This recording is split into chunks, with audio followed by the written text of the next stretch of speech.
daripada kehidupan. Jadi setelah saya pikir-pikir Bapak Ibu, manusia ini tidak ada yang takut dengan dosa. Kok kalau itu orang takutnya mati? Kalau takutnya mati, baru dia takut berbuat salah. Tapi kok dosa orang jarang takut. Kalau saya ini takut orang berdosa, banyak orang alim sana. Maka upaya orang jadi orang alim karena orang takut dosa. Bahas bahwa orang takut dosa karena dosa kan tak nampak. Kan tak nampak di dunia. Tapi kalau ada orang berbuat dosa, karena bangka sarang tinju, Pak, itu tak kira. Dua kali berdosa, baru tinju dengan dia. Cuma kini ni Pak, wajah-wajah berdosa, wajah-wajah berpahala, ada bedanya Pak. Kan ada bedanya. Kamu aku koruptor, dulu aku di masjid kecil orang gitu.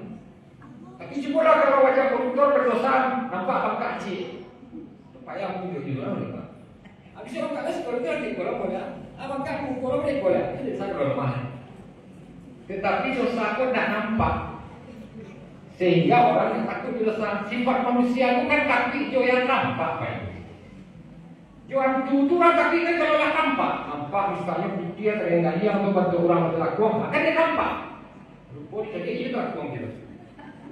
Padahal malam Bapak Ibu, amor jauh di bawah Bayu Pak, dia pepas. Kalau hujan ini tanggung Pak Ibu, di tikungan oleh kekasih ada motor.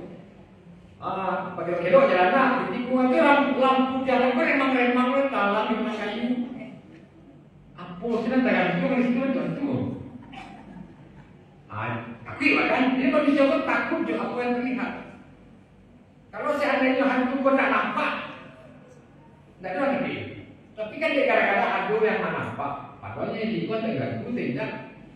Di patah nampak di sekolah itu, padahal ini itu betul durian kan. Nah itulah yang kita.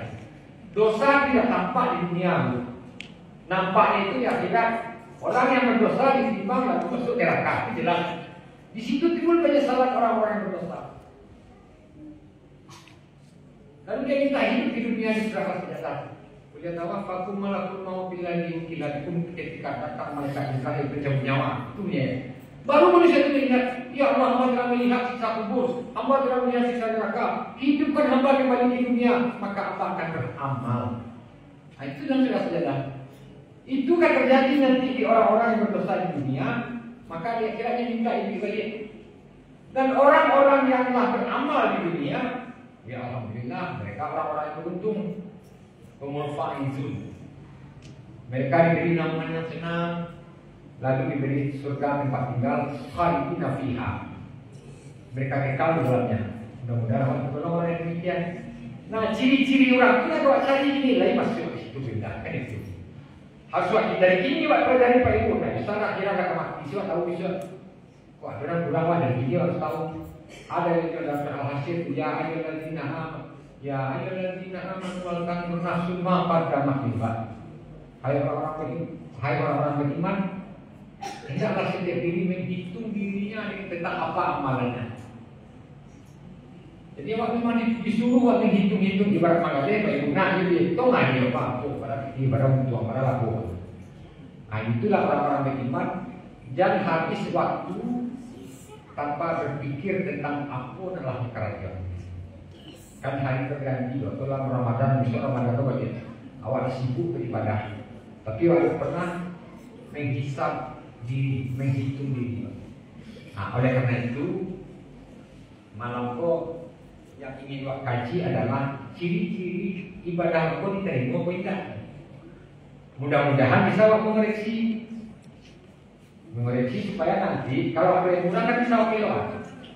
Mudah-mudahan memang ibadah itu diterima lah kita. Amin ya rabbal alamin. Jadi sebelum kita lanjut Bapak Ibu, awak harus membedakan dahulu ma yang amal, ma yang niat. Jadi Nabi mengikat nama amalu niat, semua amal tergantung niat.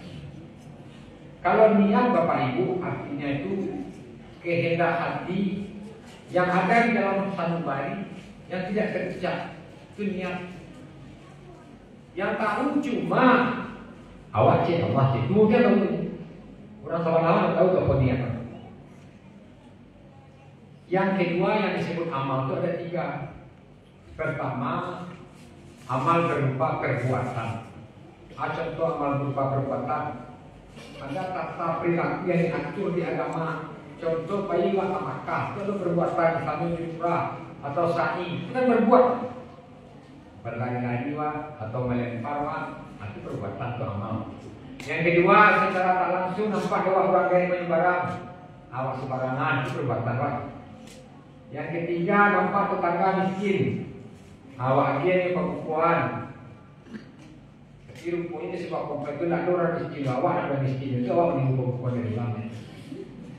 Ya sudah cerita itu bapak. Orang kata Nabi, Nabi, amat berbuat dosa itu tadi kita Nabi. Kalau itu adalah sedekah di kampungan si orang miskin. Si cewek orang pun miskin kampung tu ada Nabi. Jadi balai. Akhirnya dia Nabi rumah sekarang ambil tuan. Itu dah sisa orang. Jadi kalau orang miskin kau dapat dia hias. Itu amal perbuatan. Nah, kemudian ada amal berupa perkataan.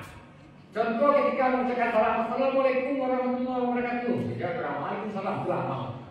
Menjawab itu kan terserah. Beliau akhirnya cakap, dia sambil dua, dia sambil lalu, kalau kamu itu, Assalamualaikum, Waalaikumsalam.